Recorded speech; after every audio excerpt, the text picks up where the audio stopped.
This is the historic Art Centre, the centrepiece of a collection of Gothic Revival buildings that are unique and historically important to both Christchurch and New Zealand. The Art Centre site has recently been the focus of an intense and sometimes bitter debate over the University of Canterbury's plan to build a National Conservatorium of Music on a section of land now used as a car park. The Christchurch City Council has committed to funding the building. The Art Centre Trust Board, who have the responsibility of managing the Art Centre on behalf of the citizens of Christchurch, have given the proposal a conditional approval, and the University Council had voted unanimously to build on the site as a preferred option.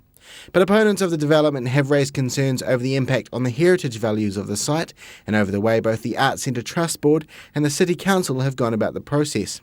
One thing everyone agrees on, the Art Centre is incredibly valuable to the city of Christchurch. The Gothic Revival buildings of central Christchurch really are of world importance. They're a quite unique collection of buildings of that era. They tell important parts of the story of Canterbury, how we were founded, how we developed in those early years. And the Art Centre really sits in the middle of that group of buildings that were put up over quite limited period, really. I mean, buildings started in the 1870s and finished in the 1920s, so it tells a quite compact, coherent story. This is recognised as one of the prime heritage sites of New Zealand, and in fact this Gothic Revival, it's from the Gothic Revival era in the Victorian times, is one of the best examples of Gothic Revival buildings intact on one site in the world. It's in the world. So it's internationally significant. In Christchurch terms, I think we enjoy the largest visitor count in the city of any tourist attraction. This is not just about tourists, though, it's actually about the community of Christchurch. And if you look at the range of uses that these buildings get put to, I mean, part of the reason that they're so loved is that they get used on a regular basis. And the fact that people can come into these buildings and experience them on a daily basis is, part of the charm and the joy of them, really. So that's critical, but on a heritage level, they are hugely significant as an asset, really, of national value. This is the area of contention, a small car park between the Ducks Deluxe and a florist. But even this car park has a rich history. It's been open space since the city was founded, in fact. Originally the Canterbury College didn't own the whole of that block, and the building that sits on Worcester Boulevard at the moment was actually built originally as Christchurch Boys High School, and Christchurch Boys High occupied that building right up until the 1920s, and the block of land that the car park sits on now was actually bought as playing fields for Christchurch Boys High School. Then when the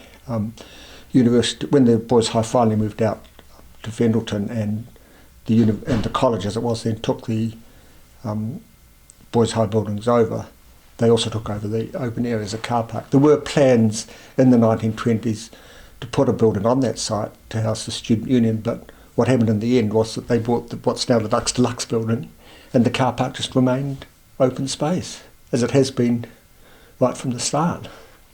The proposed building for the site is a National Conservatorium of Music, which will provide a centre for students to learn and perform in the central city. Since the design was unveiled in May last year, opponents have raised concerns about the impact the building will have on the surrounding architecture. I think it is too big. I think it dominates in a way that extensions or additions should not dominate in a heritage site. I think it is modestly interesting architecturally, not a stunning, iconic piece of architecture. I think it doesn't fit the feel of the Art Centre, but above all, I think its bulk is too big. I think the designs, its bulk, its scale, its setting, it's huge. It's way too big for the site. I think it's 9 or 10 times the volume of any other single building on the site. And these buildings that are currently existing, have a wonderful harmony. There's about 21 of them that have been built over a number of years, starting about 1873 through to 1929, and they have a wonderful sense of coherency. They sit together very beautifully. This building will be a blot on the landscape. I now believe, personally, that the site is sufficiently developed. There are only 4 decent open spaces. We're sitting in one of them, one of the 2 quads, the other one's over there. The third decent space is Market Square, which has been there untouched for 83 years. And the 4th decent space is what we call the car park, but shouldn't be the car park. It should be developed properly as a beautiful garden with trees. And that is another historic space, been like that for 83 years. The heritage argument is not lost on those behind the building. The visual benefit that this collection of neo-Gothic buildings brings to the city is quite startling, and it's very unique. And what you don't want to do is, in some manner, sort of reduce those values, those visual values. And so that's something that as far as the Art Centre is concerned, has really tested them fully in terms of understanding what the impact of that building might be, how it will look and how it will fit. We don't want something that's going to compete with these buildings. We don't want something that's going to replicate them, because it's kind of getting into like Disneyland stuff, you know. We don't want to build mock ones because that would look kind of silly and undermine the real buildings that are here. And so you have to build something that's complementary, that's relatively modern, but not too dramatic and not too iconic. It's, you know, so it's hard getting that pitch right. We have got some people who have a view that the Art Centre should be a museum of neo-Gothic buildings. Nothing should ever be touched, nothing should ever change, and that it's a museum piece.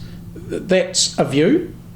It's not consistent with what the Art Centre Trust deed says, it's not consistent with the use of the building, and it's not consistent with the vast majority of people in Christchurch who do not hold that view.